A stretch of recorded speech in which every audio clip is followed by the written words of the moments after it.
Life is fundamentally composed of connections. Yung connections is very important to us kasi ranging from deeply personal relationship to the invisible threads link individuals to the wider world. Mahalaga yung connections for building relationship, also for nurturing our physical health, well-being, and life longevity. Connections is very non-negotiable component of life success. Agree? Sa mga connections natin na nabubuo natin yung mga iba't ibang mga relationship. And also connections is very strategic part of our journey to potential great success of our life. And also connections, importante rin yan sa tinatawag natin na nurturing our, very important part of nurturing our health. Kasi yung connections, especially kung maganda yung meaningful, it creates relationship at kung maganda yung relationship, meaningful relationship natin ay nagbo-boost ito ng immune function at nakakaiwas tayo sa mga chronic diseases na pwedeng maidulot ng mga maling connections. Amen? At nakaka-boost din yun ng tinatawag na happy hormones. Kaya pag maganda ang connections mo, masaya. Sa mga may asawang masasaya, mabait ang asawa. Tingnan mo yung katabi mo, mabait ang asawa niyan. At sa mga malulungkot, mga single yan. Kaya sa may mga asawa, maawa naman kayo sa katabi niyo yung single, sabihin mo, may oras ka rin.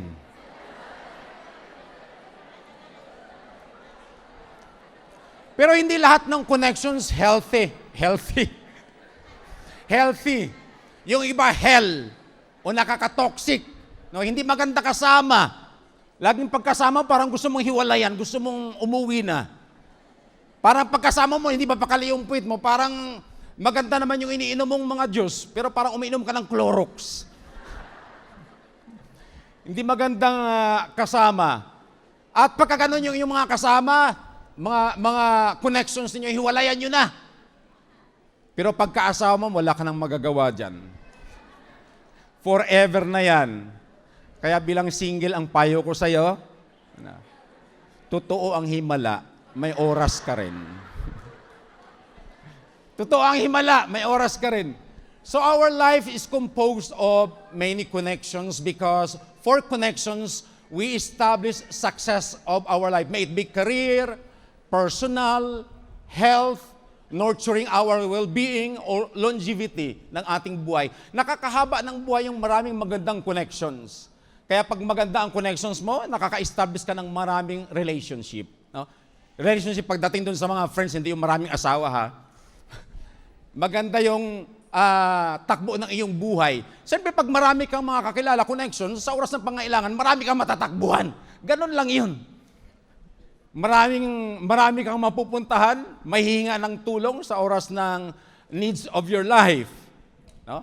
In terms of, kung gusto mo yung career mo, mag-skyrocketed, pag may connections ka sa kumpanyang iyong pinapasukan, hindi naman sip-sip yun. Maganda ang may connections. Agree?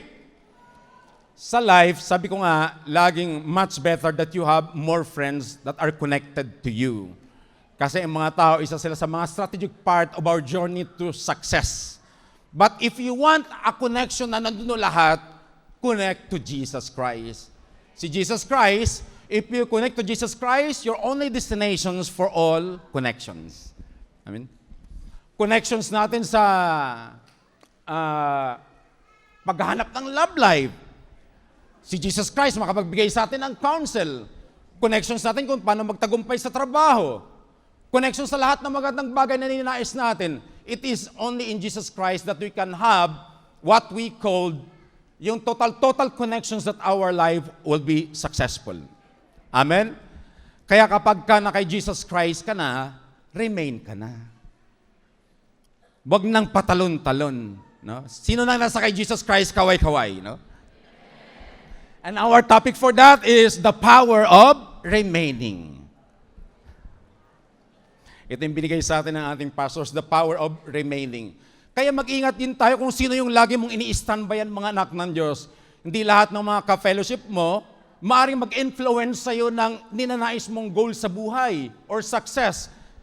Kasi yung mga tao sa ating paligid, mga connections natin, they will be a great influence in our atmosphere. Sa klase ng ating pag-iisip, malaking influensya sila sa ating buhay. Kaya mag-ingat kayo sa mga kasama at mga ka-fellowship po ninyo. Mayroon kang saying, sabi niya, tell me who your friends are, and tell me what? Who hates you. So yung mga kaibigan po niyo, mga kasama po ninyo, they are connections to help you to catapult whatever success you wanted to have in life. Kaya sabi ko, mag-ingat kayo sa mga kasama kasi bad company corrupts salary. Sino ba yung tama? Ako na. Tama kayo. Corrupts good character. So always be aware of the people that you are surrounding with or lagi mong tinatambayan. Kasi kung hindi mo siya ma-influensya ng the way you think, yung pag-iisip mo, ikaw yung i-influensyahan niya. Agree? Kaya madaling malaman daw kung sino yung kaibigan mo at malalaman nila kung anong klaseng tao ka. So if you are being surrounded by people that are full of wisdom, pag pinapaligiran ka ng mga taong 5 matatalino, pang-6 ka. Pang-6 kang mas matalino. Pag pinaliligiran ka ng 4 na businessman, pang-5 ka. Pag pinaliligiran ka ng 3 chismosa, pang-4 ka. So, yun yung life natin. Very essential sa life natin yung connections. It is because, as I have said, it will help us nurture our mental well-being, our physical health, and our life longevity. Kaya iwas-iwas sa mga toxic connections and toxic people. It will really toxic you. So, power of remaining. Ano yung pwede nating matutunan po rito? Yung reference verse po natin, what if really that you are connected to Jesus Christ? This is what Jesus Christ have promised in John 15:7. Sabi niya, if you remain in me and my words remain in you, whatever you wish, it will be done for you. Amen. Palakpakan natin ang Panginoon. Grabe yung promise, pagka-connected ka kay Jesus Christ and you remain to Him and His words remain to you, there's nothing impossible that you ask aligned to the will of God, it will not be given to you. Surely, ibibigay sa iyo ng Panginoon kung align sa Kanyang kalooban ang hinihingi mo, ibibigay daw ni Lord. Sabi niya ang Kanyang salita, ay pastor, ang tagal-tagal ko na nanalangin, ba't parang wala pa ako, hindi ko pa natatanggap? Ang tagal-tagal ko siyang pinapanalangin, parang hindi pa rin siya naniligaw sa akin.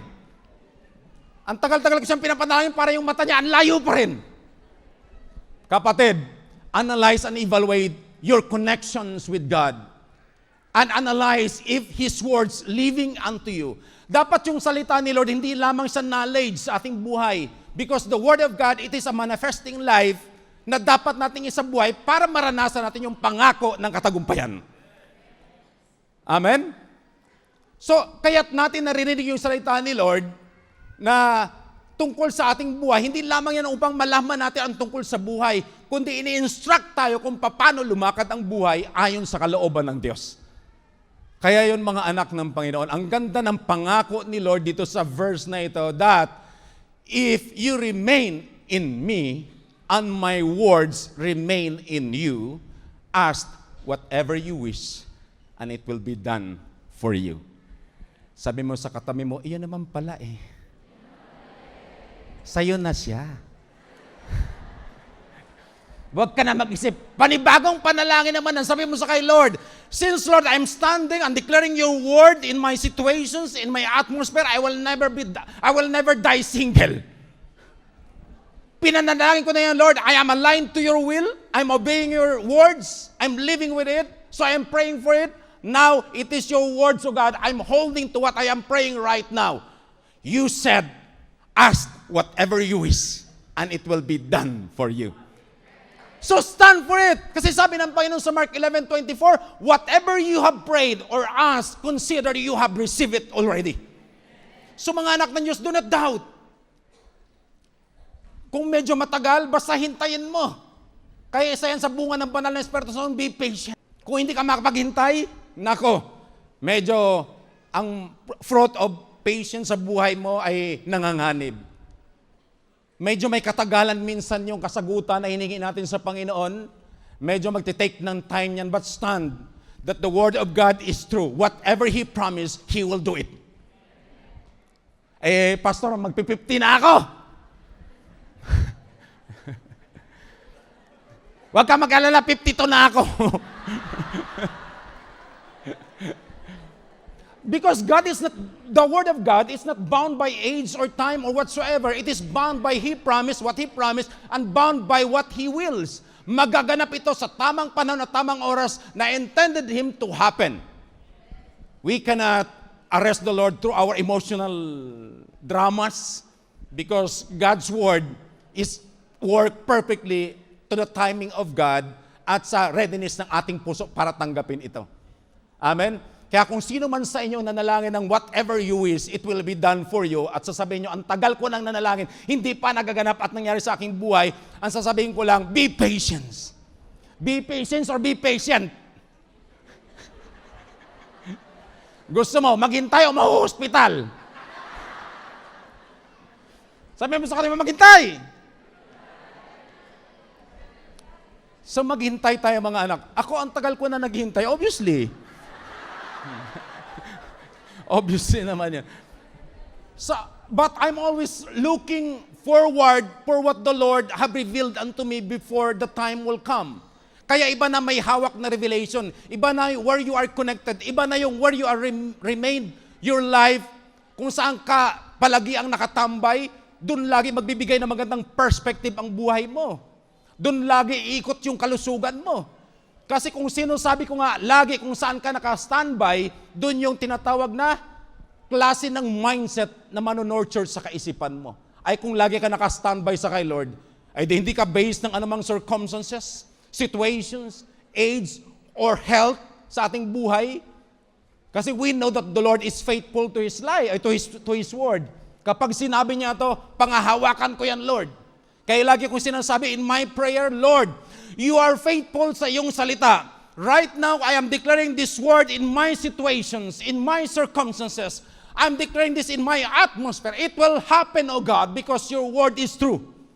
And just my heart to wait a little more. Amen.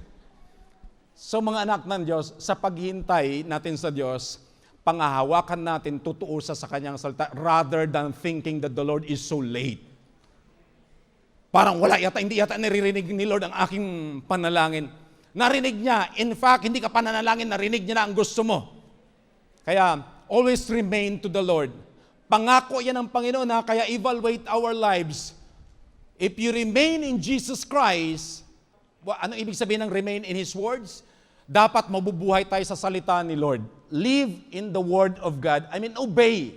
Apply that into your practical life, your daily lives. Because you will see the harvest of what really God's promise for victory and success in life. Amen? Pag connect ka na kay Kristo, huwag ka nang takas ng takas, alis ng alis. Ganun. May mga tao kasi alis ng alis. Pag lagi kang umaalis, alam mo yung saksakan, laging alis ng alis, lumuluwag yun. Kaya pag lagi kang alis, talon ka ng talon, talon ng talon, saksak na naman, talon, saksak, luluwag ka. Amen?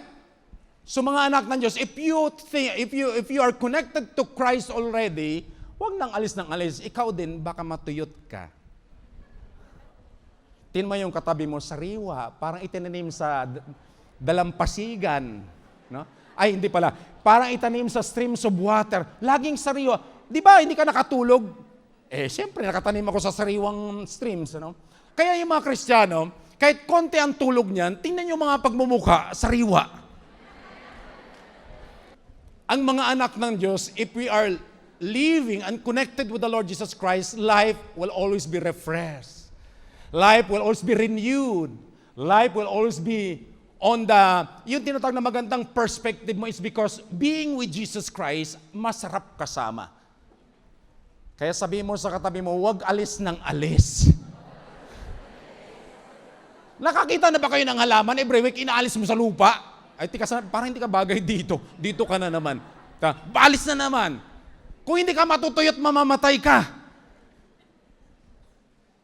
Agree sa mga anak ng Diyos, if you are connected already to Jesus Christ, just remain. Because when you remain to the Lord Jesus Christ, somehow life will be challenged, will be troubled, but put this in your heart, it is guaranteed you will be successful. And you will be getting what you have asked in Jesus' name because the Lord promises it will be done for you. Sabi mo sa Lord, give me more little patience, O God. Lord, hindi mauubos ang pasensya ko. Agree? So, always tap on Jesus Christ. And if you are already connected to Lord Jesus Christ, if you are already connected to the Word, please detach yourself to the world. Pagka nabubuhay ka na kay Kristo na lang. Hindi na yung mayroon pa tayong konting di ba? Ito yung lamesa ni Lord, kain ka rito. Lamesa ng world, kain ka na naman doon. Kaya tumataba tayo. Kasi ang dami mong lamesa. Kaya if you are living with the Word of God, just live with the Word of God. Do not live a double life. Ang hirap na nga ng isang buhay, ng single life, magdo-double life pa tayo. No? Agree? So if you are living with the Word of the Lord, just live with the Word of the Lord. Ang hirap mamangka sa dalawang ilog. Lalo na pag walang ilog. Ang hirap mabuhay sa tinatawag na you are living with God, at the same you are living with the Word of the Lord, at the same time you are living with the world. Kaya if you are deciding to remain in Jesus Christ, remain in Jesus Christ. Just remove everything, detach everything what is in the world. Hindi madali, pero yun ang tanging paraan o natatanging daan lamang para maranasan natin ang pangako ng Diyos na tinatawag na kasaganaan at kapayapaan sa buhay. Amen? So if you are being challenged, what I mean, remove yourself, or stay in the Word of God and remove yourself from the Word. No? It may be, pumupunta ka sa church dito, but you are still living in wrong relationship. So mahirap yun mga anak ng Diyos. Ang dami-dami na, hindi ko sabihin, ang dami-dami nating mga ka-special relationship. It's very hard in life. Ang hirap sa buhay that we are living in the two tables, tables of the Lord and tables of the devil. Amen? So always set your life and remain in one table only para lalo na mas madali yung buhay. Mas ma-maximize natin yung ganda at saya nito. I-enjoy nyo na si Lord. Kapag hindi nyo pa kasi matutunang i-enjoy si Lord, lagi na lang mag-i-struggles yung buhay po natin. Agree? Yung pinagmulan po ng ating verse, ang ganda po ng full background yan, ng John chapter 15:7, yung pinaka-full scripture niyan, I would like to give it to you some view of it, yung John 15 verse 1 to 8, yung the true vine. The true vine, it is a very beautiful, sabi ng Panginoon Jesucristo, I am the true vine, and my Father is the gardener. And He cuts off every branch in me that bears no fruit, while the branch that does bear fruit, He prunes, so that it will be even more fruitful. You are already clean because of the word I have spoken to you. Remain in me, as I also remain in you. The branch does not bear fruit by itself. It must remain in the vine. Neither you can bear fruit unless you remain in me. Amen? Pag nakikita nyo dun kapag fruitful ka, the Lord will go to you the process of pruning.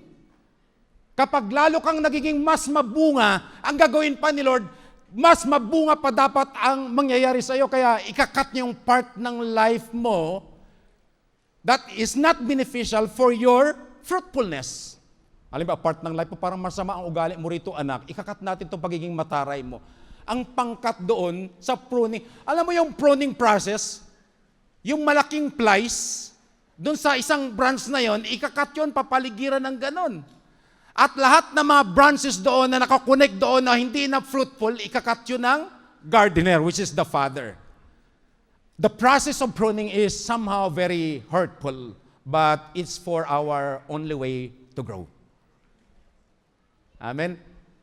Kaya kadalasan pagka lalo tayong nagiging faithful sa kay Lord, we are very obedient to His word, expect, lalo ka pang tinatawag na susubukin ng mga challenges and troubles because you deserve more.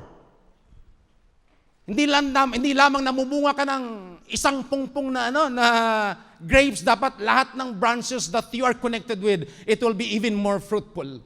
Kaya sa life natin, minsan mayroong sinabi na ikwento ko na rito sa inyo, no? Mayroon akong bina-Bible study. Noong matagal na ako nagba-Bible study sa kanya, sabi niya sa akin na nung simula na nag-Bible study dito tayo, ang dami kong naging problema. Can we stop the cell group? Sabi ko sa kanya, as you please. So sabi ko, alam mo kapatid, yung problema sa buhay, nandoon na yon. Hindi lamang natin nakita kasi madilim.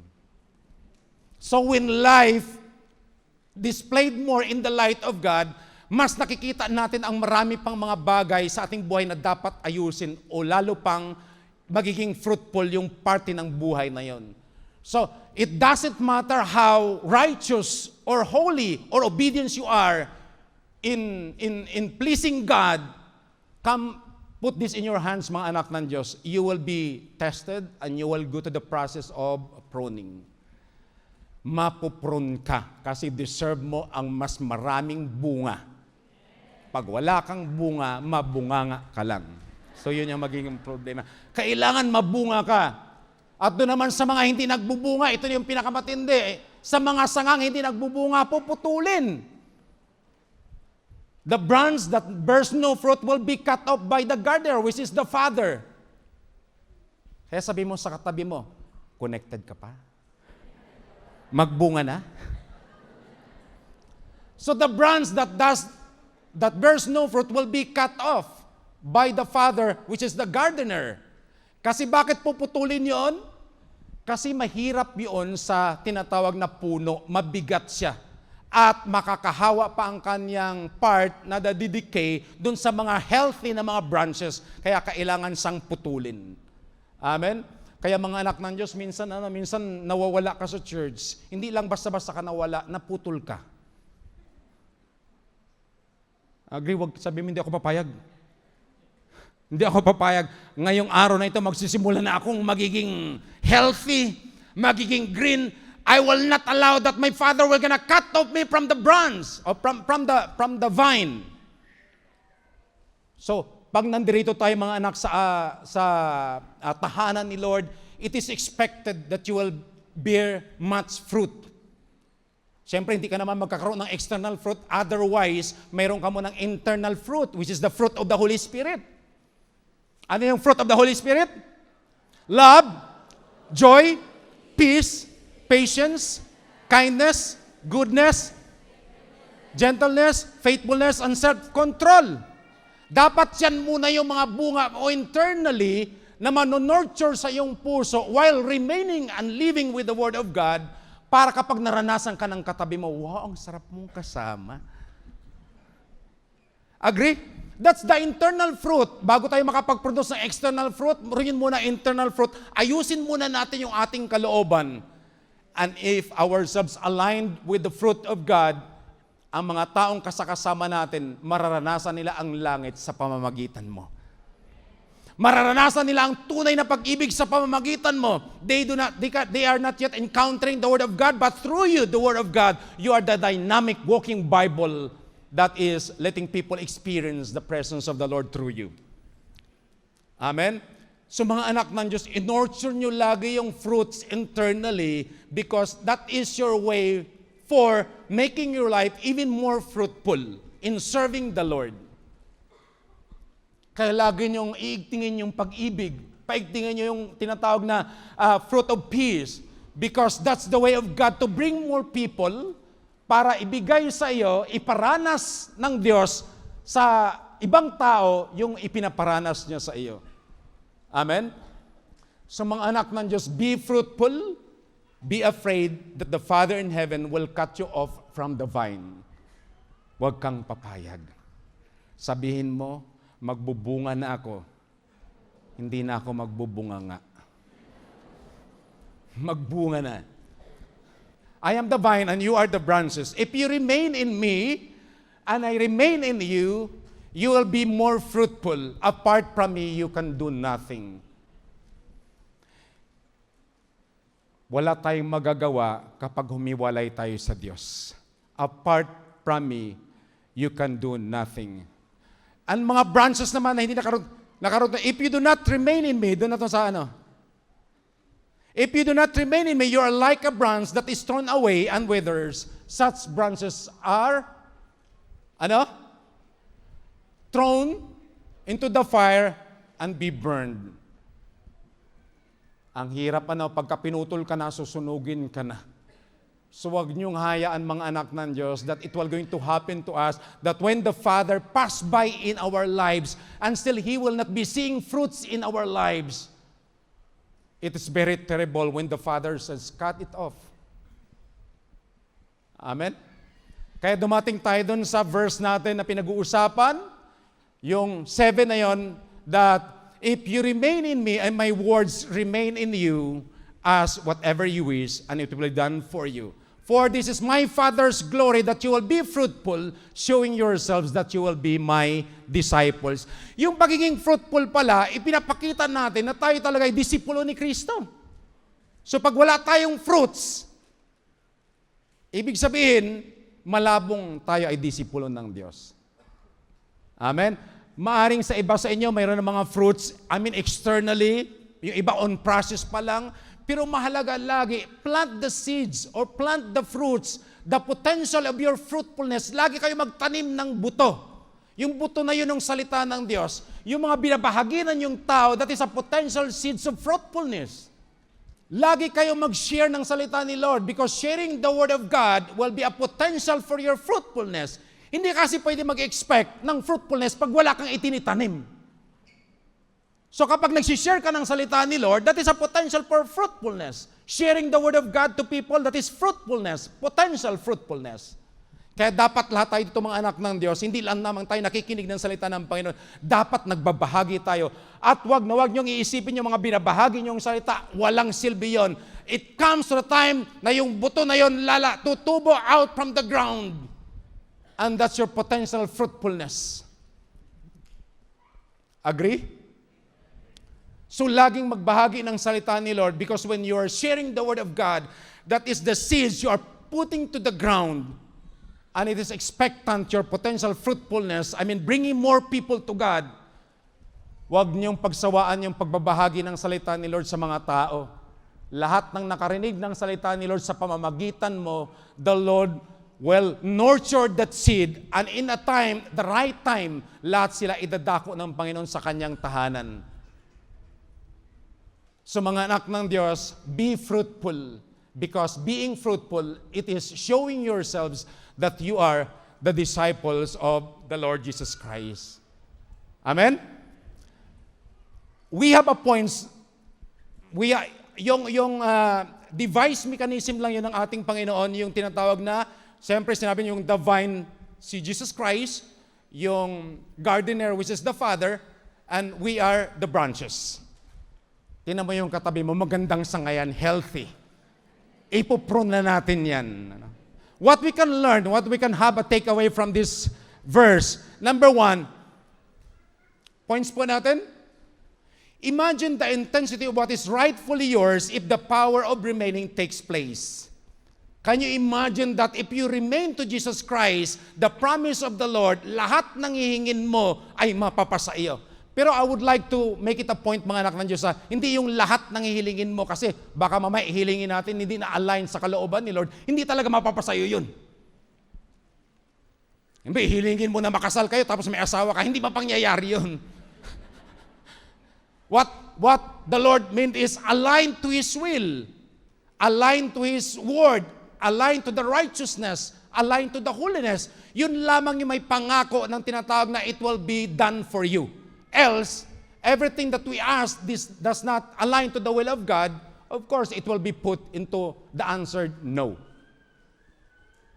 So can you imagine the intensity of that kind of remaining, the power of remaining in Jesus Christ that the Lord promises? Do not worry, anak. Medyo may katagalan ang pinapanalangin mo, pero ngayon pa lang ginagarantiya ko na sa'yo, it will be done for you, just wait. Yung hinihingi mong tinatawag na salary increase, it will be done for you. Yung hinihingi mong trabaho, it will be done for you. Yung hinihingi mong relationship restoration, it will be done for you. Just wait. Amen. So habang naghihintay lang kayo mga anak ng Diyos, see to it that you are not in the wrong place. Because if you are in the wrong place, Jesus Christ do not pass by in the place in which hindi yung tama sa kanyang presensya. Amen? So do not be discouraged. Always be connected to the Lord. You are the light of the world. Kaya dapat yung light na yan laging nakakonect sa tamang source. Because the moment the lights turned up, it is because it is disconnected from the source. No? Tayo'y mga liwanag. Mga liwanag kung saan tayo napupunta, kung saan tayo, kung sino yung kasama natin, because we are the light of God. Pag mayroon tayo kasamang tao na mali ang kanyang buhay, makikita niya sa atin, because we are the light of the Lord. Ang kanyang buhay magkakaroon ng liwanag because of us. So always stop yourself connected to the light, connected to the Word of God, remain in Jesus Christ, because by remaining in Jesus Christ, lagi kang mag-illuminate. Lagi kang magliliwanag. Amen? Kaya yung katabi mo, kahit walang pera yan, maliwanag yan. Ang sarap ng buhay Kristiyano, ano? How among of you, na kahit malang 10 dirhams yung pera mo, talang 10 dirhams na yung pera mo, tapos nakuha mo pa talagang mag-buffet. Ang saya ng buhay Kristiyano. Because we know that the Lord promises us that He will provide. When the Lord promises that He will provide, He will surely provide. Kaya ang gagawin na lang natin, we just have faith and trust in the Lord that He will provide, kaya masaya ang buhay. Before, kahit mayroon akong 500 sa wallet ko, nanginginig na ako. Pero ngayon, kahit 5 dirhams na lang, talagang masaya pa. Hala ka, mag-try tayo. Ubusin natin ang try, walang matutulog ngayong gabi. Amen. Life, living with Jesus Christ, connected to Jesus Christ, remaining with Jesus Christ is the life that really we called it meaning and purposeful life. Agree? So mga anak ng Diyos, our life is full of light of God. And in order for us to always illuminate our light, do not try to be disconnected from Jesus Christ's presence. Remain. Kung si Jesus Christ na ang sinabi ko kanina, that your only destinations for all connections of life is Jesus Christ Himself. Natagpuan mo na ang hinahanap ng buhay. Pag may Kristo ka na, lahat sa'yo na. If you have already found Jesus Christ in your life, which means you have found everything, and including yung mga bagay na makikita at mahahanap mo pa, part na lang yun ng pagkahanap mo kay Kristo. But when you have Jesus Christ, life is full of purpose and meaning. And it is enough. Agree? Jesus Christ is enough. Kaya pag single ka, sabi mo, Jesus Christ is enough. Sometimes people do not understand that only grace that remains, that is why good things are in place. Alam niyo, napapansin po niyo, kahit mali na mismo yung ating connection, mali na yung ating tinatawag na buhay, yung grasya pa rin ni Lord, tama pa rin yung mga pagpapala natin at mga favor. Still, the grace of God aligns everything in our life until such a time that we come to conclusion that we are living in a wrong life. Tandaan po niyo mga anak ng Diyos, yung grasya ni Lord, may period. Kaya sa buhay po natin, you have to realize this one. That somehow, sabi parang may mali-mali na ngayong buhay ko, pero yung grasya pa din ni Lord, everything in my life is aligned in perfect place because God is gracious. So as much as possible, mga anak ng Diyos, kung mayroong pagkakataon, kahit mabagal, ayusin natin yung buhay. Because when we desire to walk slowly to change our lives, the grace of God follow us and transforms us from glory to glory. Di baling mabagal, basta lumalakad. Amen? Kaysa naman kadalasan wala ng plano. Ang hirap naman kasing iligtas ng isang tao na nag-i-enjoy dun sa kanyang kinalalagyan na mali. Agree? Ligtas mo ako, pero masaya dito. So, ang hirap naman nun. Di ba? It's very hard to save someone, like especially someone are not willing to be saved. Kaya if we are in the wrong place, get out from the wrong place and ask the help of God. The grace of the Lord will usher you to the presence of the Lord, to the right place where you can really experience the power of God's peace. Amen? Kaya yung life po natin, pag napapansin po nyo, napaka-gracious ni Lord. Napaka-mabuti ni Lord sa ating buhay.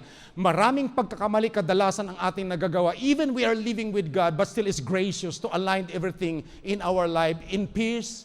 At maganda pa rin yung takbo ng buhay. Nakakagising pa rin tayo sa umaga.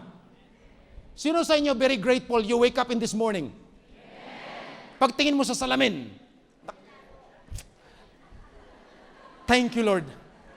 Medyo may kasaratan pero bagay sa akin. Tama. The Lord is so gracious and grateful in our lives. Na pag talagang analyze natin kung gaano kabuti sa Lord, God is very irresistible not to love, not to enjoy. Because being with the Lord really makes life. Talabang napakabuti ni Lord sa buhay po natin. Kaya mga anak ng Diyos, if you think right now that no matter life, kung ano man yung sa buhay po natin na mga mali, at nakikita mo pa rin, God is really moving by His grace, align everything to you in peace, align everything in the right place. Grace na lang ang nakadugtong po doon. Pero wag niyong hahayaan. Sabi ko nga, may period ang mga grace. Kaya grace period.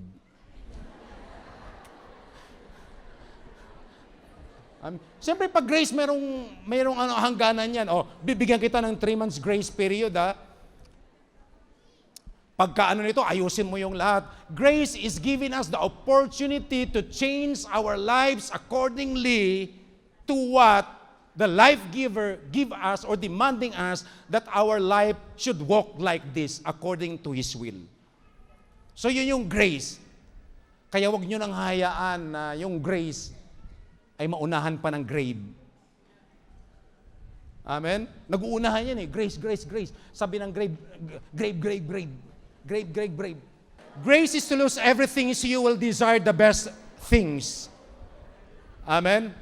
Kadalasan yung mga bagay that we hold in our lives that becomes our foundations for strength and power or dependency on the things, if it is not aligned with God, the Lord will gonna remove it. No? Or somehow the Lord gives us trouble and challenges, but I would like to tell you, trouble is not destruction, it is a revelation. Amen? Yung mga anak ng Diyos kadalasan, sabi mo, Lord, napaka-faithful ko pa naman. Ang dami ko pa naman ginagawa at sinasakripisyo sa pagsiserve sa inyo. Why I am suffering this? Why I'm experiencing this kind of troubles and challenges, Lord? Yun. Sabi ko nga, troubles will reveal the true you. So it is not destruction. So if you understand the challenges and troubles in life, it is somehow the way of God for our growth, for our upgrade as a person living in Jesus Christ. We will see troubles as a distractions, and for that we cannot move on. Amen? So grace is to lose everything you will desire. Kasi ang pinaka-the best dapat natin na i-desire is no other than but Jesus Christ Himself. Alam niyo mga anak na Diyos, sabihin ko po sa inyo, do not just worship Jesus Christ because you are fear of hell. Or do not just worship Jesus Christ because He is a solution provider sa ating mga problema. Or do not just worship Jesus Christ because of blessings and favor. But worship Jesus Christ of who He is. Mapagmahal, mapagpatawad, mahaba ang pasensya, long-suffering, died for you, and love you without condition. Amen? Yung pagmamahal ni Lord, hindi yan in-offer sa'yo na sinasabing magbago ka muna bago kita mahalin. But the Lord share His love to us through His Son Jesus Christ despite of our situations and circumstances. Kaya sabi ko, Lord, hindi kita, alam mo, what's really motivating me in working with the Lord with all my heart? Hindi dahil dun sa natatakot ako mapunta sa impyerno. Hindi dahil sa pagpapala. Hindi dahil sa mga pabor. Hindi dahil sa solusyon sa mga problema ko. Kundi one day, what really inspires me in really doing for the Word of God, Because I will be seeing the Lord face to face. Parang sinasabi ko, Lord, one day I will be seeing your face, the beauty, the majestic beauty of it, the beauty of Jesus Christ. Ngayon pala nakikita kita sa aking pananampalataya, pero darating ang araw, magkikita tayo. So that's the inspirations of our desiring Jesus Christ. Lose every desires you have on earth. Only desire Jesus Christ. Because when you desire Jesus Christ, will give you everything that life needs. Agree? Kapag si Jesucristo yung pinakamataas na nasa natin, lahat ng mga bagay na kailangan mo sa buhay ay makukuha mo because everything you need is in Jesus' hands. Agree mga anak ng Diyos? So lahat ng mga bagay mo kadalasan na sinasandalan mo at pinagkakatiwalaan mo, sometimes our job becomes our idols. Nakukompromise kadalasan. It is time for Jesus Christ, but we escape the time for Jesus Christ because some of the idols in our lives becomes our dependencies. Doon tayo nakadepende ng ating tinatawag na existence. So Jesus Christ will gonna remove everything in our lives, every possessions, people man yan, circumstances or situations man yan, the Lord will gonna remove it till such a time that He is the only desires live in your heart. Amen? Pagka hindi pa kasi si Kristo ang pinakamataas na pangarap mo, mag-i-struggle ka. Because Jesus Christ, on top of it, He is the ultimate dreams and goals of life should be. Other than that, it's just a struggle. Amen? Ang hirap mabuhay na kung saan kay Kristo lamang. Kaya kadalasan kapag tinitingnan lamang si Jesus Christ as parang solution provider, pag may problema ka, magrereklamo ka. Agree? Kapag tinitingnan mo lamang si Jesus Christ as provision provider, magrereklamo pa gula. Because mababaw yung ating pagtingin sa ating desire sa ating Panginoon Jesucristo. So desire God above everything else, especially doon sa mundong ito. Because having Jesus Christ as the top of your desire will fulfill every desires of your life. Amen? Next, if you cannot get the revelations then you will learn by experience. Ano you are hearing the word of the Lord, mga anak ng Diyos, behind the pulpit? It is not a knowledge. It is a revelation. I am speaking here on behalf of God, mouthpiece of the Lord. You are hearing the word of God. At yung salitang inyong naririnig will talk to your situations, will talk to your circumstances. Kapag pinaniniwalaan mo ang salitang iyong naririnig, you will have solutions for your problems and challenges and struggles in life. Amen? Kaya dito sa likod ng pulpito, kapag narinig nyo na, maging maagap kayo na unawain at kunin. Kasi kapag hindi nyo naunawaan, magpapadala ang Diyos ng experience ng troubles, so you can experience what He meant about transformation. Amen? Sino sa inyong gusto ng makaranas ng matuto na sa pamamagitan ng salita? O sino sa inyong makakaranas ng padalhan muna ng bagyo bago ma-realize the teaching of the Lord? Amen? Yun kadalasan yung nangyayari sa karamihan, ano? Hindi tayo natututo lamang sa tinuturo sa atin yung salita ng Panginoon. Hindi tayo basta-basta lamang nakukuha dun sa sinasabi and we understand it and apply that into our lives. Hindi natin nakukuha. Some people will learn from experience. Pero mahirap kadalasan, yung maranasan mo pa bago ka matuto. Maraming hindi nakakabalik at nakakatindig. Kaya hanggat maaari, kung ano yung pinipreach po dito at tinuturo, kunin nyo na at unawain, isabuhay nyo na. Kasi mas madaling matuto sa salita kaysa matuto sa karanasan. Agree? So sabi ko, Lord, maraming salamat. The Lord wants us always to learn from His Word. Because by learning His Word, it will minimize our life's distraction. Kapag dito sa pulpito, dapat kunin mo na yung kahulugan at meaning ng kanyang sinasabi. Some of you have situations in your personal life, finances, health, whatever circumstances you have, the word of the Lord being preached behind the pulpit is your solution. If you believe and trust in that and apply that to your life, you will have your peace. Amen? Kaya mga anak ng Diyos, mas piliin nyo ng matuto sa turo kaysa matuto sa karanasan. Kaya ang ating mga pastors kadalasan, they share their experience. Dahil matindi yung mga karanasan kadalasan maraming hindi nakaka-recover. Kaya it is much better for us that every time that we are hearing the Word of God behind the pulpit or wherever is that the Word of God is being preached, sa Bible study man, sa loob ng church, wherever, sa sharing man, just learn from that Word and it will nourish your life, spiritual life. Agree? So, get the revelation. Every time that you are encountering the Word of God, it is an inviting for you, learn from my Word. Because learning from my Word, mas madali yun, sabi ko, mas madali yun upang lalo pa nating mapalago ang ating buhay, mapatibay ang ating pananampalataya. Because by the Word of God, can empower us, can strengthen our faith, can enlarge our mindset. Agree? So learn from the Word of the Lord rather than magpatuloy tayong maging matigas ang ulo at mapadalhan pa tayo ng signal number 22 na bagyo. So mga anak na Diyos, learn always from, sabi pa, if pulpit cannot teach you, then deep pit will. So pulpit is a place of God's mouthpiece. It is a place of revelation. It is a place where every secrets of heaven is revealed. It is a place where every blessings and favor is declared. Sa likod ng pulpito lagi, dito nare-reveal yung mga sekreto ng Diyos, mysteries of God. Kaya be attentive to let your ears be opened wide and listen and receive it. Because every words that comes out from the mouthpiece of God, from the mouth of the servant of God, it is inspired by the Holy Spirit. Amen? Lahat ng mga pumarito sa church, kaya ka pumarito upang gusto mong marinig ang salita ni Lord. Wag na wag niyong papayagang uuwi kayo kahit title hindi mo naalala. Anong title natin ngayon?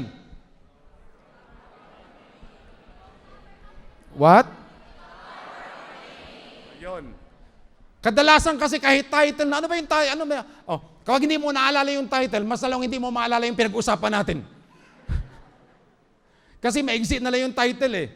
So mga anak ng Diyos, the behind the pulpit will teach us on how life will walk accordingly to the will of the Lord by remaining in Jesus Christ, because remaining in Jesus Christ will make every impossible things that we need in life possible. Lahat ng hihingin mo ay ipagkakaloob sa'yo. Salita yun ni Lord, hindi ko yun salita. Kaya sa mga oras na ito, kung anong mga hinihiling mo, may pangako si Lord, it will be done for you. It doesn't matter how impossible it is. Mga kalusugan man, hiningi mo ng kagalingan, nothing is impossible to you. Cancer, madudurog yan, matutunaw yan. Lahat ng klase ng sakit, nothing is impossible from the Lord. The Lord says, it will be done for you. It will be done for you, mga anak ng Diyos. Just have faith, believe on that one. So listen always to the revelation. Listen always sa word na inyong narinig behind the pulpit. And if the word talking to you, kung mayroon ka mga situations sa life mo that needs to be changed, umpisahan mo na. Kasi magbabago din man ang buhay eh. Kung magbabago ngayon, bakit? Kung magbabago ka bukas, bakit hindi pa ngayon? Amen? Every moment counts. So if you want to start life of change now, just change now. It is because our opportunity only to experience God is the decision of now. Yung ngayong araw na ito, kapag narinig mo ang revelation kung anong dapat ipapinapagawa ni Lord sa'yo, gawin mo na ang dapat mong gawin. Because tomorrow is another grace where the Lord gives us kung nadudoon pa tayo. Pero ang mahalaga ngayon, yung narinig mo behind the pulpit will deliver you from the pit. Yung mga life natin, kung ano man yung kinalalagyan ng life mo ngayon, kung saan ka mga ngayon, maybe you are in the wrong relationship, wrong wife, wrong husband, whatsoever that wrongs that you are right now, you are in the pit. If you are hearing right now the word of the Lord, teaching to you by remaining in Jesus Christ is to detach from that wrongs in life will give you a impossible possible. Everything you ask from the Lord will gonna give it to you. Sabi ko nga, minsan kasi ang hirap nating i-deliver kasi nandoon tayo sa lugar na ini-enjoy natin. Pulpit is our opportunity for a better life, a better connection, a better relationship when we obey the Lord to remain in Christ. To remain in Christ is to get away from what Christ do not allow in our lives. Amen? Pag sinasabi kong wrong relationship, nakatahimik lahat.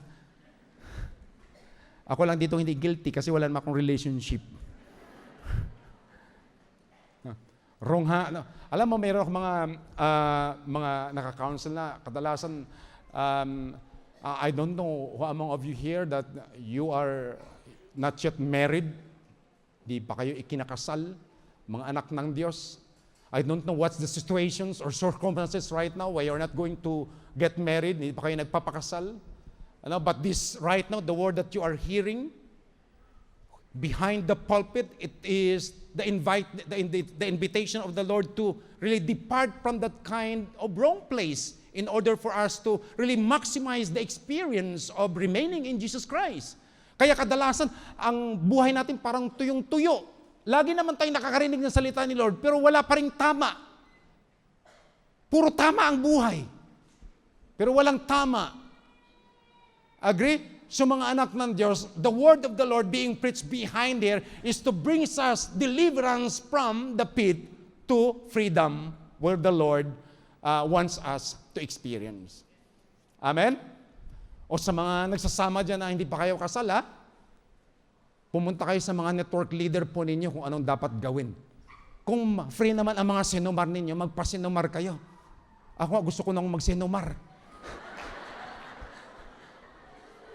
Gusto ko na magsinumar, pero sabi ko, sino? Walang isisinumar. Kaya, kidding aside, my dear people of the Lord, because right now, like especially we are right now in the chaosness of the world, kaya you have grace still that is alive and active to make our life straight, to make our life aligned with the will of God.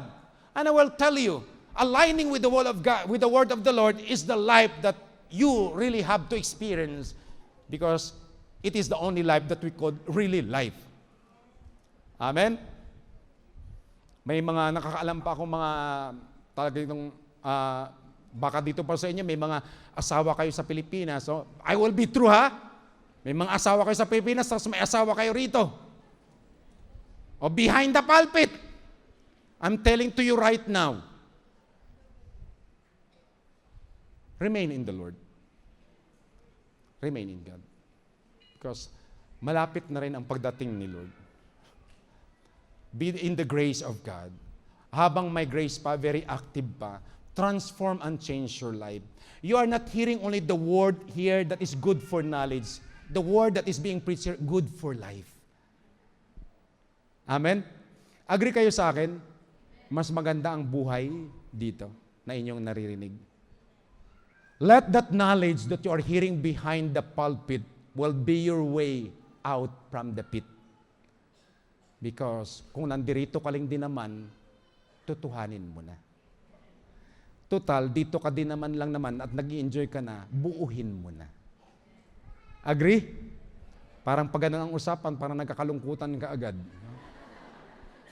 So mga anak ng Diyos, we love you. Sa mga kapatid ko that right now, you're struggling with relationship, you are in the wrong relationship, wrong partner, whoever that you right now, that whatever wrongs that you have in life, I will tell you, the Lord is gracious and gives us ample time to transform our life aligned to the will of God. Maawain po ang Diyos. Hanggat masagana at mahaba pa ang awa, samantalahin na natin. Amen? We, your pastors, especially ang ating Tatay Rab, Nanay Pastora, are very much willing with all their heart, soul, and body that our life will be aligned to the will of God. That our remaining in Jesus Christ will be a maximum enjoyment of our life. Kaya kung sino sa inyo din nakakaranas, parang dry ka, You are really not experiencing and encountering the Word of God. Every time that you are hearing the Word of God behind the pulpit, parang hindi mo nakukuha yung fullness of promise. Just let us know your situations, and we will be much more willing to help you align your life according to the will of God. Amen? So behind the pulpit is your way for deliverance, that your life will be out from the pit. Yung pit, yung impyerno, di ba? Impyerno yung ano natin. So God can take everything from you so you can see on the mirror who you really are. Sabi ko nga ito kanina, yung bagay sa ating buhay na kung saan sinasandadalan natin para nandun yung ating tiwala, nandun yung ating tinatawag na parang kasiguruhan, the Lord will take that out from our life until such a time na sana lang yung matira. Mararanasan natin yung rock and bottom. Rock bottom na yon. When we are on the rock bottom of our life, congratulations, you are encountering God because Jesus Christ is the rock. So yung pinakamagandang ano natin, God can take everything from you so you can see totally in the mirror who you really are. Kasi sa mga challenges lang ng life, doon natin nakikilala ang ating tunay na pananampalataya sa Diyos. Kapag sinusubok ang ating pananampalataya sa Diyos, ipinapakilala ng Diyos kung sino tayo. Habang tumitibay at marami kang nalalaman sa salita ng Panginoon, sinusubok ang kaalaman mo dahil ang pananampalataya na hindi sinubok ng panahon ay hindi masasandalan. Amen? Kaya, the Lord strengthen us, empower us, that everything that is not of God, God will gonna remove it. So that yung matitira lamang sa'yo, yung Diyos na, at dun ka na sumandal ng buong buo sa Kanya lamang. Amen? The word of the Lord that you are hearing here will be a perfect mirror to look at ourselves kung anong itsura natin. Yung salita ni Lord na inyong naririnig, that you are hearing will transform us and change us in a person that God wants us to be. Pinagpala tayo, natuturuan tayo ng kabutihan at nagkakaroon ng opportunity na umayos at gumanda at pumayapa ang buhay. Agree? Kaya agree naman kayo sa akin. Doon sa kaguluhan, dahil maraming mali ang ginagawa ang buhay. So yung salita ni Lord is our helper to make our life right so that we can experience the peace that we desire. Amen? Next, what we can learn? God cares more about your holiness over our happiness. Until such a time that holiness will be your happiness, you will always struggle in life. Yung holiness, it is not an effort for a perfect life, but it is a life living with love. Amen? Mga anak ng Diyos, kasi minsan pag narinig mo yung holiness, parang hirap sa buhay. But holiness, it's not striving your life to really perfectly live without wrongs. But holiness is living in love. Bakit?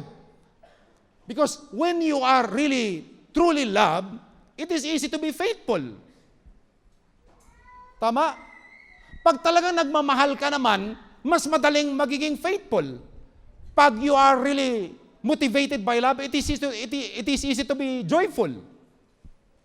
So sa makatuwid, yung kabanalan ay trabaho dapat tumutok tayong mabuhay sa pag-ibig na natutunan natin mula sa Diyos. Because it is very, very easy to do things of God that is right when we are living in what we call love. Unconditional love of God. Agree kayo sa akin mga anak ng Diyos? Di ba pag mahal nyo naman yung mga asawa ninyo, faithful naman kayo? Nagkakaroon naman kasi ng mga unfaithfulness kasi hindi nyo na mahal. O talagang liban ng sobrang ganda talaga ng nagtitem sa inyo. Pero kahit magpaganon pa man, yung tunay na pagmamahal, kayang mapanindigan yung kung ano yung tama at kung ano yung tuwid. Because love overcomes everything. So, our lives should be living in the holiness, in the form of love, truthfulness of love, so everything that the Lord na pinapagawa sa atin na mabuti at matuwid, mas madali nating gawin. Amen? Mas madaling magpatawad kapag nagmamahal. Agree? Tama? Mas madaling magbigay kapag nagmamahal. Mas madaling kumontrol ng sarili kapag nagmamahal. Mas madaling maging gentle kapag nagmamahal. Mas madaling magiging good kapag nagmamahal. I mean, totoong pagmamahal. Kapag ka hindi ka nagmahal, ang lahat ng mga ito, ang hirap sa buhay at i-apply sa buhay po natin. So mga anak ng Diyos, living in your holiness, until such a time that holiness become your happiness, you will always struggle in following God.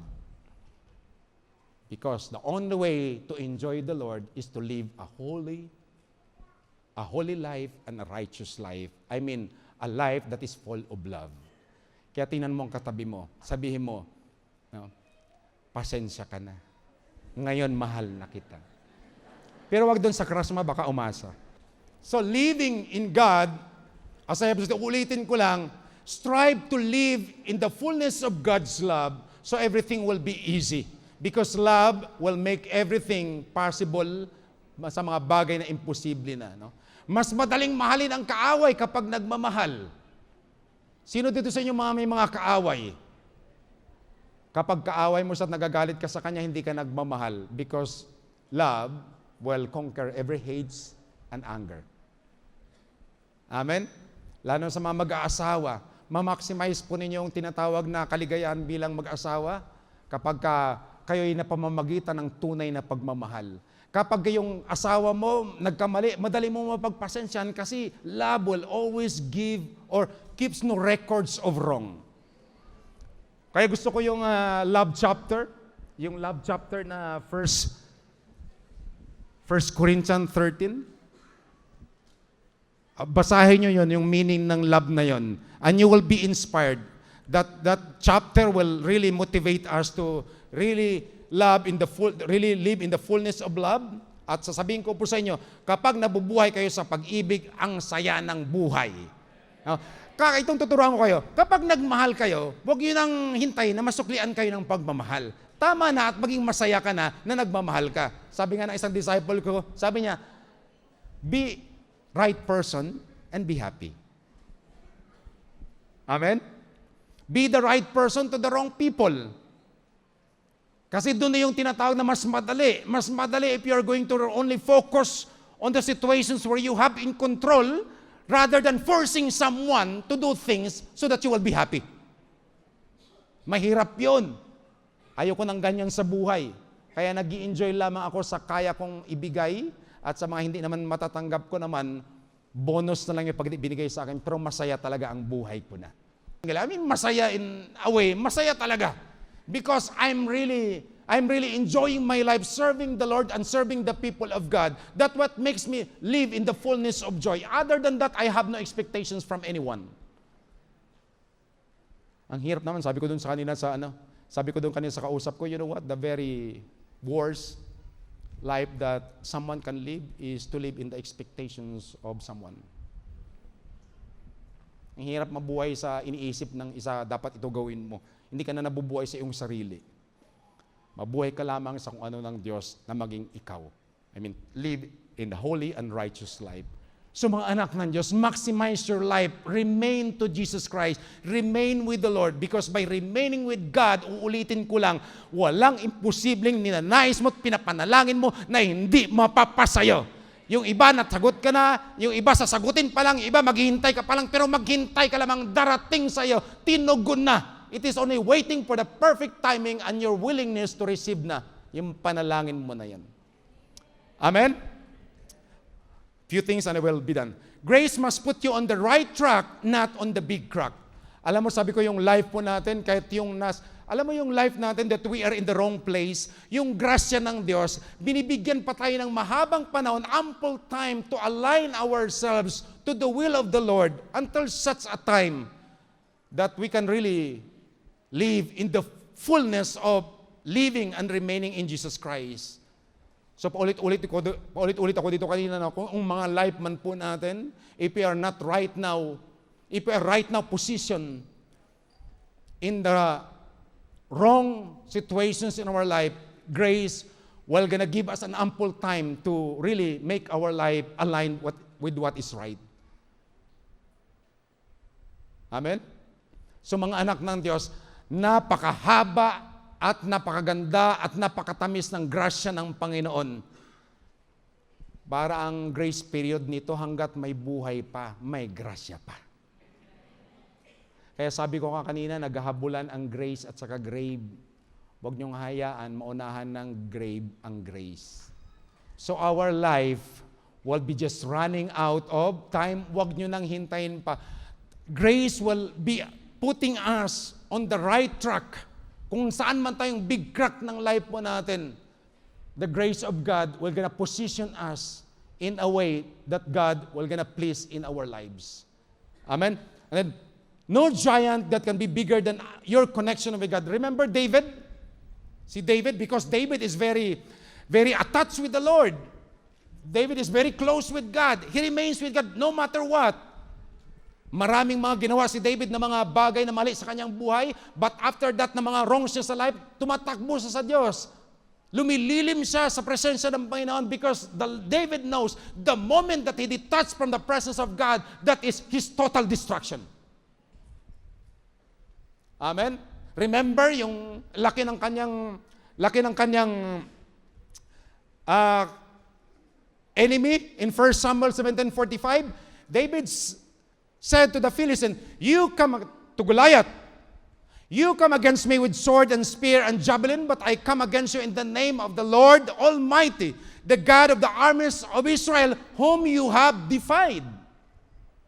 So sa buhay po natin mga anak ng Diyos, it is not by our strength that we can defeat the troubles and challenges of life, but it is the name of God that we are carrying in our life, and by remaining in Him, that what makes us victorious in life. Amen? So ang tagumpay mo, hindi doon sa tinatawag na kung gaano kakalakas person. Yung tagumpay mo, depende doon sa kung gaano kakalapit at nanatili sa presensya ni Lord. We come against the trials and problems of life not by our strength, but by the name of Jesus Christ. Kaya sabi ko doon sa trouble, pag may umaharang-harang sa daan ng tagumpay ko, sabi ko sa trouble ko, mayroon kang option lamang, umalis o madurog, wala akong option para tumalikod. My only option in fighting my battle just to move forward. So everything that become a stumbling block, I am giving you options. Kaya sa problema ko, I'm not allowing my problems to give me options. I'm allowing my problems to receive my options. Either get out or be crushed. Because I am coming to you in the name of the Lord Jesus Christ. You will be flattened. You will be destroyed. I have no options of coming back. My only options is just move forward and conquered. Pag di ka malakas, ang buhay is about conquering. If you are not strong enough, dependent on the Lord, you will be conquered. Amen? So like David, biro mo yung si Goliath like the size of 9 feet tall, and David is only 5. David is not fighting or focusing kung ano yung size niya. David is focusing kung sino kasama niya. Kaya sa life po natin, huwag kang mag-focus ng kung ano lang nasa iyo. Mag-focus ka kung sino ang kasama mo. The Lord, the God of Israel, standing with you. And no troubles, no giants that can be bigger than your connection with God. Amen? Kahit sino pa man sa mundong ito, sino pa man ang humarang sa iyo, provided that you are standing and remaining to the Lord Jesus Christ, don't fear. Because the Lord, the God that is with you, will flatten every troubles and challenges that are trying to become a stumbling block for your success. Amen? So wag niyong hahayaan na yung mga troubles and challenges sa life po natin, makita natin na mas malaki sila. Dahil hindi yan totoo. Mas malaki ang Diyos na kasama mong nakatayo sa laban na to. At kung ano man ang mga problema at challenges mo ngayon, huwag mong titingnan yan. Uulitin ko, like David, Just come to that problems and challenges. I come to you in the name of the Lord Jesus Christ who died for me and saved me. By the blood of Christ, be dissolved, be destroyed, be terminated. Amen? So, this time, mga anak ng Diyos, kung ano yung mga challenge nyo sa life, always stand and come against your troubles with the name of the Lord. Because in the name of the Lord, every knee shall bow, every tongue confess that Jesus Christ is the Lord. Yun yung ating tinatawag na, na cycle of fighting our battle. We fight not by our own strength. We fight in the name of God. That in the name of God, we know no one can stand. Because God is bigger than every situations, circumstances, trials, problems, all troubles that are trying to become a stumbling block in our way going to success. Amen? So kahit gaano man sinusubok ang buhay mga anak ng Diyos, tumayo kayo. Huwag kayong magbigay ng options na tumalikod at tumakbo. Sumulong lang kayo. Because people of God that has the power of the Holy Spirit have no options to move backward but just move forward and conquer. Amen? Sometimes problems is intimidating. Sometimes giants are intimidating. They're big. They are big if we're focusing on who we are. But if you're focusing on who is standing in you, all of them are so small. So the power of remaining in our lives is our power in life is our power of remaining in the presence of God. Because in the presence of God, no enemy will be able to stand. Kaya yun yung ating tinatawag na inheritance, mga anak ng Diyos. When we are remaining in Jesus Christ, when we are in His presence 24 hours a day, all throughout our life, no one can defeat us because being with Jesus Christ equal to success and victory. Amen? So like David, huwag niyong titingnan kung anong mayroon kayo. Huwag niyong titingnan kung ano yung hawak ninyo. Titingnan ninyo kung sino ang nasa inyo. Greater is He than he that is in the world. Kaya yung mundong ito is under your feet, mga anak ng Diyos. Live victoriously by trusting God, by remaining in the presence of God, because everyone always that dwell in the presence of the Lord will never be defeated in this life. May gera man, pero wala akong pakialam. Nasa lugar ako na kung saan ligtas ako. I don't have connections to, I don't need to find any connections in this world. I have connections in the Word. And that is enough. The Word that I am connected with will provide everything that my life needs. Yun yung katotohanan, mga anak ng Diyos. Kaya ang buhay po natin walang takot because we are not connected in this world. Magsasabugan man, magliliparan ang lahat ng mga missile dyan, I don't have connection with that because I'm connected to the Word. And the Word is my provisions, my safety, my success, my victory, my health, my everything. So yun, mga anak ng Diyos.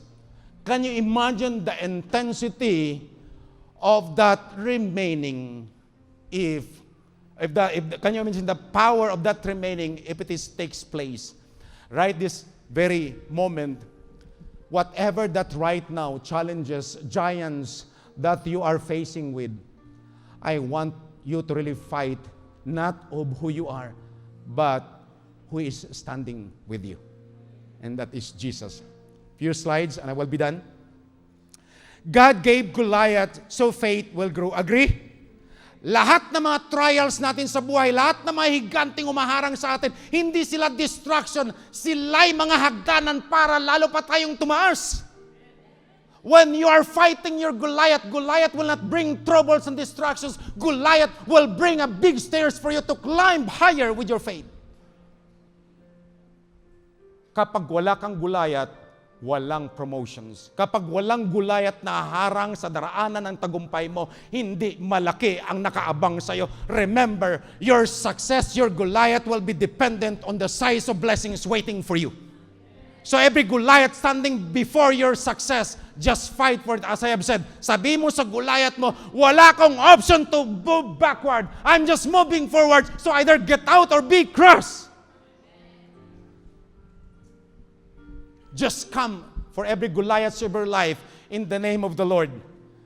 Because surely you will never fail. Magtatagumpay ka. Sabi mo sa sarili mo, magtatagumpay ako! Madudurog ang lahat ng higante sa buhay ko. If you say that with all your heart, right this very moment, right now, the Lord is moving. Every obstacles of your success, everything that is in your situations that troubles you, all of them must be terminated and destroyed. Without recovery, must be thrown down to the abyss in Jesus' name. Amen? So mga anak ng Diyos, like David, Goliath given to him so that the throne waiting for him, he will be deserving to have that kind of reward. So what Goliaths right now you are facing, do not face Goliath as he is. Face the one standing with you that are about to destroy Goliath. Amen? So mga anak ng Diyos, your Goliath is not a terrible intimidation, but it is a blessings for your promotion. The power source of your faith is measured by the amount of God's word you have retained. Wala, mga anak ng Diyos, kapangyarihan, gaano man kalawak ang kaalaman mo, kung hindi yon nagmamanifest sa buhay mo, walang silbi ang kaalaman, dahil mayroon lamang silbi yung isinasa buhay mo. Kahit alam mo yung Bible from cover to cover, pero kapag hindi mo na may isinasa buhay, kahit isang page lang doon, there's no power, because power remains or relies on the word that you have applied in your life, else everything is just a display of pride. Kaya mga anak ng Diyos, when you have the word of God, yung salita ni Lord, do not only dwell on that as a knowledge, but dwell on it as a manifesting life. Yung magmamanifest talaga yung salita ni Lord sa buhay po nyo. Apply that knowledge in your life. That when you apply that knowledge in your life, that's where you can really find out and prove that what the Lord promised, it is really true. Mapapatunayan lamang natin na totoo ang pangako ng katagumpayan kapag sinimulan nating isabuhay ang sinasabi ni Lord sa mga oras na ito. Agree? So the power source of your faith is measured by the amount of God's word you have retained. As much as you have heard the word of God from cover to cover, you have the opportunity to make life even more victorious today and in the coming days. Amen? Mary Magdalene, last story. Mary Magdalene found Jesus' tomb empty, but she remained still until Jesus appeared and spoke to her. Si Mary Magdalene, pumunta sa kay Jesus Christ tomb. Pagdating niya doon, wala si Jesus Christ. At hindi mo na siya nagtatakbo para umalis. Mary Magdalene stayed there. Nanatili muna siya doon, at sa kanyang pananatili, Jesus Christ appeared and spoke to her. So, sa mga situations ng life po natin, mga anak ng Diyos, tumatawag tayo sa kay Lord, parang wala tayong naririnig na boses. Just stay there. In the silence of your room, in the silence of your circumstances, in the silence of your situations, just stay there a little moment and the Lord will speak to you. Magsasalita sa iyo ang Lord. Huwag ka lamang mainip. Just stay a little longer. Like Mary Magdalene, the Lord Jesus Christ will gonna appear in your situations and He will tell you what to do. Amen? My conclusion, right now I want you to seek the Lord with all your heart. In Jeremiah 29:13, you will seek me and find me when you seek me with all your heart. Pangako ni Lord, matatagpuan natin siya kapag hinanap natin siya ng buong puso. So, right now, if you are seeking the Lord to deliver you from where you are right now, mga anak ng Diyos, God's promises, you will find Him. If you find Him, if you seek Him with all your heart. Lastly, you cannot find Jesus in a tomb. So our life, we can only be found if we have decided to get out from our tomb. Yung mga mali sa buhay, mga anak ng Diyos, alam niyo po ba, mga libingan yan? Hanggat di kayo maalis dyan, hindi kayo magkakaroon ng meaningful remaining in Jesus Christ. So whatever that wrongs in life right now, do not stay there. Get out from the tomb. Get out. Because Jesus Christ have resurrected in you. Nabuhay na si Kristo. And right this day before I end, the message of the Lord, always stay connected to Him. Remain in Him. No matter what life the situations is, basta ipaglaban mo ang iyong tinatawag na paglaban mo lang ang iyong tinatawag na kapayapaan, kalayaan, the Lord will gonna help you. Will gonna deliver you. Because those who are desperate enough to be delivered from their situations, the Lord will get you out from that pit. Amen? So once again, remain in the Lord. Stay connected. No matter what life right now, be patient. The Lord is working. Amen? God is so good. Come on, I would like to invite the brother to stand up on your feet like this. So our dear VIPs, on behalf of Wi-Fi World Harvest International, I would like to welcome you to the house of the Lord. Tonight is the blessings of God in your life. Congratulations sa dami ng mga notifications ng buhay na parito kayo sa tahanan ng Diyos. I would like to give you a verse. It's very mysterious verse. Sa John 6:44, very tong verse na to for you to analyze what's special day today. Ang sabi ng Panginoon dun sa kanyang salita, that no one can come to Him except the Father draws him closer to me. So you are here right now in the house of God, not by your decision, but the Father in heaven make a way to have miracles in your life right now. Amen? Ang pagparito mo sa tahanan ng Diyos, isang napakalaking himala sa buhay. Agree? Kasi sabi ng Panginoong Jesucristo, sabi niya, walang may makakalapit sa akin, liban na lang kung ang aking amang nasa langit ay inilapit ka sa akin. Dahil landirito ka, ang ibig sabihin, naghimala ang ating amang nasa langit ngayon sa buhay mo. No? I don't know how many times you have been invited, but this is the right day, right moment, and exact place that you are in the house of God right this afternoon. So yun yung katotohanan kung bakit for that mga anak ng Diyos, I would like to share to you yung pagmamahal ni Lord sa kanyang salita sa verse sa John 3:16. Sabi ng Panginoon, for God so loved the world that He gave His only begotten Son, that whoever believeth in Him shall not perish but have eternal life. Amen? Yung buhay natin dito sa lupa, maigsi lamang. Mahaba ito kapag isinuko natin sa Diyos. Do you believe that your life meant for eternity? I mean with God. Originally, life created for eternity, but it was just since ininakaw sa atin ng kasalanan yung tinatawag na buhay na walang hanggan, buhay ng kasaganaan, buhay ng kapayapaan. The good news today, the Lord offering to you Jesus Christ, that if you are willing to receive Him as your Lord and Savior, the restorations of eternity will be yours and it will be your takeaway. So kung tatanungin ko po kayo ngayon, are you willing to receive Jesus Christ today? Amen? Willing po ba kayong tanggapin sa bilang tagapagligtas, Diyos at inyong Diyos? At willing po ba kayong magsisi sa nagawa nating kasalanan? Amen? This is how easy to receive your salvation right now. Ganito lang kadali lamang ang pagtanggap kay Kristo. Sa Romans chapter 10, verse 9 to 10, ang sabi ng Panginoon, if you declare with your mouth that Jesus Christ is the Lord and believe in your heart that God raised Him from the dead, then you will be saved. For it is with your heart that you believe and are justified, and it is with your mouth that you declare your faith and are saved. Di ba ganun kadali na? Mas mahirap pa maghanap ng trabaho, naubos mo na ang lahat ng mga resume mo, nawalan ka na ng pera sa pagpapaprint, at hindi ka pa rin natanggap sa trabaho. Dito, first time mo, may langit agad. Agree? So yun po yung offering ngayon ng ating Panginoong Jesucristo, ang ating God the Father, dahil naghimala sa inyong buhay. Ganun po kadali. Just open your mouth and the Lord promises heaven will be yours, eternity will be yours. If you're going to confess and declare with all your heart and willingness that you will be receiving the Lord Jesus Christ in your heart right now, this is just the beginning of a wonderful journey with your faith in Jesus Christ. Are you excited? Ito lamang ang pangbungad na introduction para lumakad ng isa pang mas masaya, mas matagumpay at mas masaganang paglakad kasama si Jesucristo.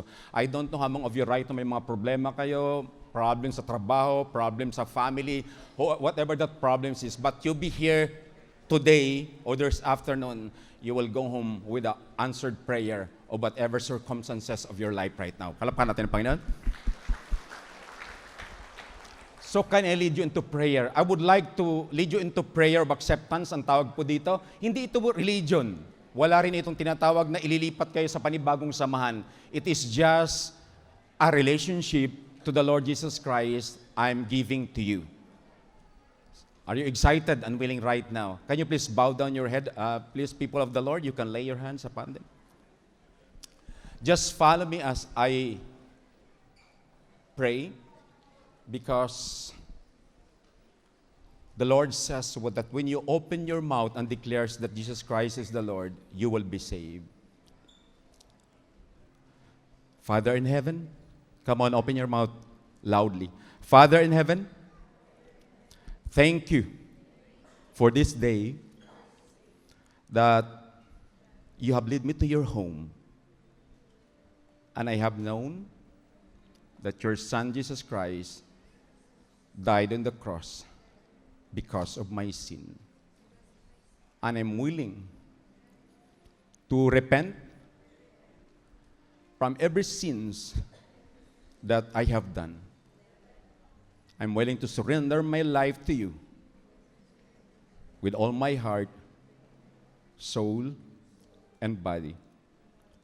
I'm grateful for the forgiveness that you're offering me this afternoon. And I'm so excited to walk with you the new life in Jesus' name. And I believe that your Son, Jesus Christ, died on the cross because of my sins. And I repent from every wrongs and mistakes that I have done from the past to the present, and help me overcome my present time and my future to stand in the grace and live righteously according to your word. And thank you for the gift of the Holy Spirit that you're offering and given to me. I will live victoriously. I will be successful. I will be blessed forevermore. And thank you that my name is already written in the book of life. I will live with purpose in Jesus' name. And thank you for opening heaven for me. I am grateful for the gift I have received today. In Jesus' name, Amen. Come on. If you pray that with all your heart, with all your soul and willingness, as I have said, you will go home with heaven's promise of salvation, success, and peace.